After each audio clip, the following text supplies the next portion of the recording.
we also see that in many ways pseudoscientific explanations are more alluring than science is. Carl Sagan speaks about this very eloquently in his book, The Demon-Haunted World. In many cases, pseudoscientific explanations are easier to get your head around. Well, you try talking with a scientist, and everything is about probabilities, and the scientist never will really confirm that he knows anything, and he always says, well, we think this, and we hypothesize this, and there's the theory. And, it can be maddening to talk to scientists, and I think I'm one of them.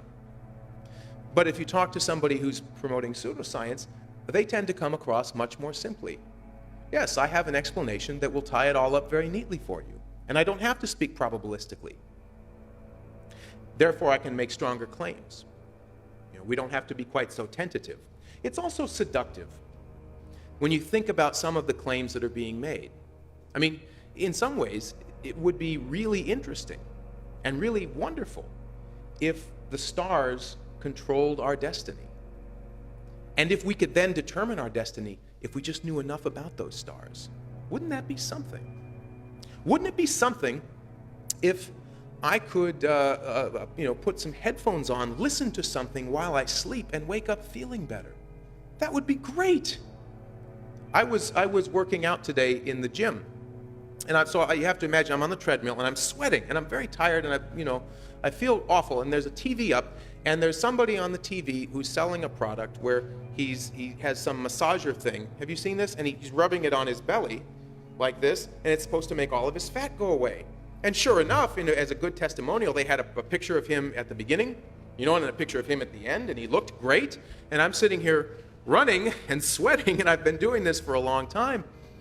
And I find myself thinking just how seductive this all is. Wouldn't it be wonderful if that was really true? Wouldn't it be great if the solution to weight loss just involved buying this thing and rubbing it on your stomach? That would be terrific. And it's true in mental health as well. Wouldn't it be great if I could overcome my depression this way? And wouldn't it be great if this would help me stop drinking or get along better with my spouse? Wouldn't it be great if this would help me stop hearing voices?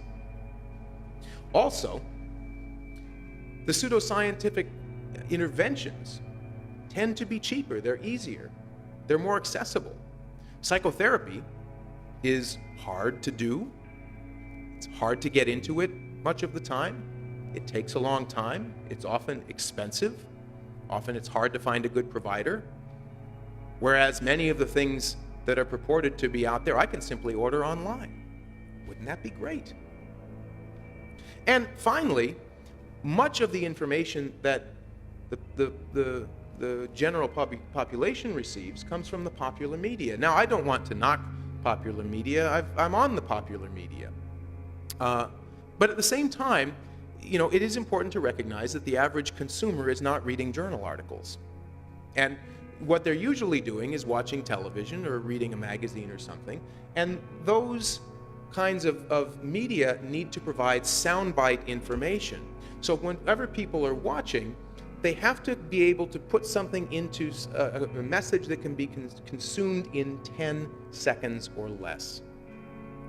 And as a result, it's very easy for us to learn on television, for example, that there are certain megavitamins that will make you feel all better, or that electroencephalography is a cure for ADHD. Now, again, those claims could be true. They might not be true, but the approach is essentially not a scientific one. Which leads me to the topic of chicken hypnosis, which I'm sure is on everybody's mind. I'll give you a minute just to think about chicken hypnosis. Are you familiar with hypnotizing chickens? Is this a uniquely American sport? Well, let me tell you about chicken hypnosis. If you come to America, particularly the American South, there is an old tradition, this goes back 100 years or more, of hypnotizing chickens. The idea is this. You take a chicken and you do some things to it, and as you'll see, this is a kind of pre and post, the chicken becomes completely hypnotized. It's a very well replicated phenomenon, something that even school kids do on the farm. It turns out there are 3 ways that you can hypnotize a chicken. This, by the way, comes from the U.S., the Farmer's Almanac in the United States. There are three ways that you can hypnotize a chicken. They are referred to as the sternum stroke method, which you see this man doing here, in which we stroke up and down the chicken's sternum. There's the chalk line method, in which we take a piece of chalk and we draw a line starting at the beak and going out 10 to 15 feet. There's also the oscillating finger method, in which the farmer will wave his fingers back and forth in front of the eyes of the chicken in a way of hypnotizing him. Now, in each of these cases, you get a similar result. The chicken becomes hypnotized. But of course, there is this question of, are there really 3 different ways to hypnotize a chicken? Well, it turns out that there is something that all 3 of these hip treatments have in common. We pay lots of attention to this man's left hand. What we're not really paying attention to is his right hand. What is his right hand doing? He's immobilizing the chicken. He's holding it down. There's a well-known animal phenomenon called tonic immobility. Happens in humans too. If you hold somebody or something down and immobilize it for a period of time, it will stop moving. It's evolutionarily adaptive. It's playing dead. The idea then is that if you want to hypnotize the chicken, really all you need to do is hold it down. You don't need to do all of these different things.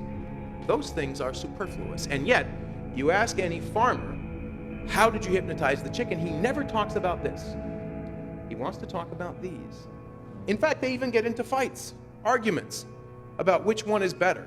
Well, clearly the chalk line method is superior to the sternum stroke, when in fact, they're all because of holding the chicken down. We call that an incidental feature of the treatment. It's something that is not claimed to be the effective mechanism, and yet it probably is.